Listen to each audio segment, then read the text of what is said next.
Kita semua pasti tahu cerita tentang berlian, betapa mahalnya harga sebutir berlian bersertifikat, walaupun hanya seperempat ons. Sementara dalam batuan geologi, berlian itu batuan biasa dan banyak jumlahnya dalam perut bumi ini. Namun, siapa yang tidak tahu bahwa berlian itu ada blood money-nya, ada uang darahnya. Uang yang diciptakan melalui tetesan darah dan kendali ketat atas peredaran jumlahnya. Berlian itu menjadi benda yang sangat-sangat unik. Semua digendalikan agar tetap scarcity, agar tetap terbatas, agar tetap langka. Dibangunlah citra berlian simbol cinta. Siapa yang membangun? Keluarga De Beer di Afrika Selatan menguasai jaringan tersebut sudah hampir 200 tahun. Dia mengendalikan sumbernya, juga mengendalikan pasarnya, juga mengendalikan sertifikasinya. Di awalnya, di tahun 1800, mereka selama puluhan tahun, lebih dari 40 tahun, mengumpulkan sumber batuan tersebut. Sampai mereka menguasai lebih 60% penguasaan wilayah tersebut. Dan di tahun 1860 mereka mendeklar dengan menyatakan bahwa berlian adalah simbol cinta, berlian adalah simbol kehormatan, berlian adalah sebuah kekuatan, berlian adalah sebuah kemurnian. Dan image tersebut membuat benda berwarna putih bening tersebut berharga ribuan dolar, walaupun dengan gramasi yang sangat kecil.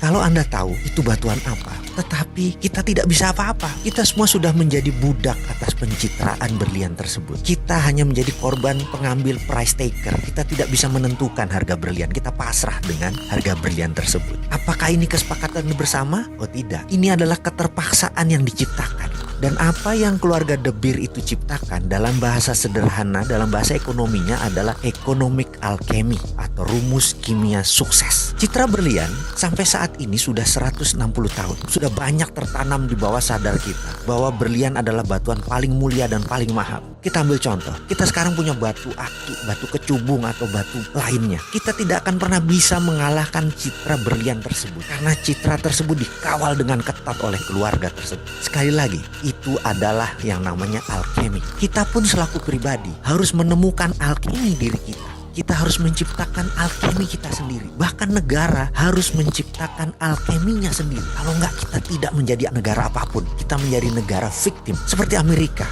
mereka menciptakan alkemi. Mereka mengatakan mereka tidak menggunakan jaminan emas lagi pada tanggal 15 Agustus 1971 untuk mencetak dolar. Mulai saat itu mereka suka mereka mencetak dolar. Dan hari itu dinamakan hari alkeminya dolar. Dan itu alkeminya Amerika. Misalnya, strategi menaklukkan wilayah sewaktu Patih Gajah Mada menyatukan Nusantara dengan perjanjian logam, itu pun namanya alkemi. Kita tahu kan semua sejarah tersebut, di mana ketika Patih Gajah Mada menyatakan akan menyatukan Nusantara di bawah Panji Majapahit, ada puluhan kerajaan yang dihendak satukan. Dari selatan Thailand, Champa, dari utara Filipina, sampai sisi timur Melanesia, nyaris tanpa tumpah darah. Hanya ada satu perang dengan kerajaan Pasundan. Sisanya hampir tidak pakai perang yang tumpah darah. Yang dipakai adalah perjanjian logam. Emas Majapahit dipinjamkan ke berbagai kerajaan dan mereka yang menerima pinjaman emas tersebut menaikkan Panji Majapahit bendera gula kelapa yang berwarna merah putih. Penaklukan Gajah Mada menyatukan Nusantara adalah economic warfare,